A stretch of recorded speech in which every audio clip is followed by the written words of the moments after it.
नमस्कार साथियों, आज की कहानी बड़ी रोचक हो गई। आज की कहानी की कैसे शंकर जी ने अपने परम भक्त बहम को कर्मों के फल के सीख दी।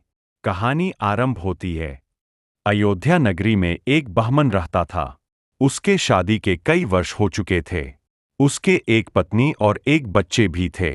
वो ब्राह्मण सुबह रात शिव जी की भक्ति में लीन रहता था।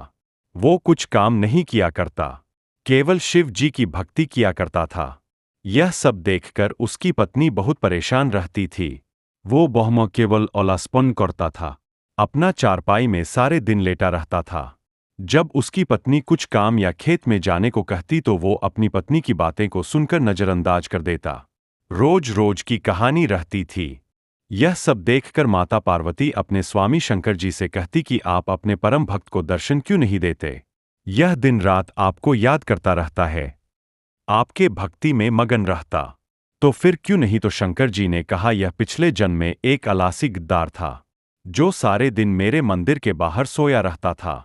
जब लोग पूजा करने के लिए मेरे मंदिर में आते थे, जो इसके सपनों में सुनाई देते थे, अगले दिन फिर मंदिर के पास गया और शंकर जी से विनती करने लगा। तब शंकर जी ने उसे मार्गदर्शन देते हुए कहा कि क्यों दुखी हो। तब उसके परम भक्त ने कहा, मुझे कोई काम करने का मन नहीं करता, केवल आलसपन होता है, इसलिए क्या आप मेरी मदद कर सकते हैं। तब शंकर जी ने उसकी भक्ति से खुश होकर उससे अपनी एक त्रिशूल दी और साथ ही साथ शंकर जी ने कहा कि तुम्हें जिस काम को करना हो, तुम्हारा काम स्वयं पूरा हो जाएगा। तो उससे खेती करने जाना था, फसल भी काटना था और फसल अपने आप काटने लगी। तो देखा कि उसकी बीबी और उसके बच्चे घर में नहीं थे, कहीं काम से गए थे। तो उससे भूख लगने लगी तो वो अपने रसोई के पास गया कि मेरे लिए स्वादिष्ट भोजन बनाओ, और स्वादिष्ट पकवान बनाने लगी। बहम बड़े खुशी आनंद से स्वादिष्ट पकवान का लुत्फ उठाया। अगले दिन रसोई का कोई भी सामान नहीं था और बहम को बड़ी जोर से भूख लग रही था और थाली बिल्कुल खाली थी। तो उसने त्रिशूल को थाली के पास रखा और कहा कि स्वादिष्ट स्वादिष्ट पकवान आ जाए। मेरे थाली में जैसे ही उसने कहा, बहुत सारे भोजन आ गए और वहां भी आलसपन देखा रहा था।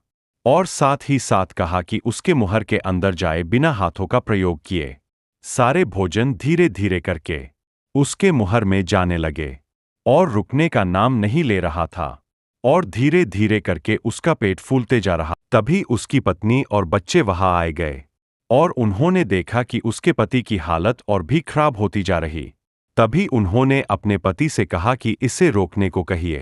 तभी ब्राह्मण को शंकर जी की बात याद आ रही थी कि त्रिशूल को यह तो नहीं बताया कब रुकना, अगर उससे रुकने को कहा तो वो त्रिशूल गायब हो जाएगा और वो त्रिशूल अंतर्ध्यान हो गए। अंत में ब्राह्मण को समझ में आ गया। तब से ब्राह्मण आलस करना छोड़ देता और लगन से काम को पूरा करता। धन्यवाद साथियों, अगर कहानियों पसंद आए तो हमारे चैनल को सब्सक्राइब जरूर करें।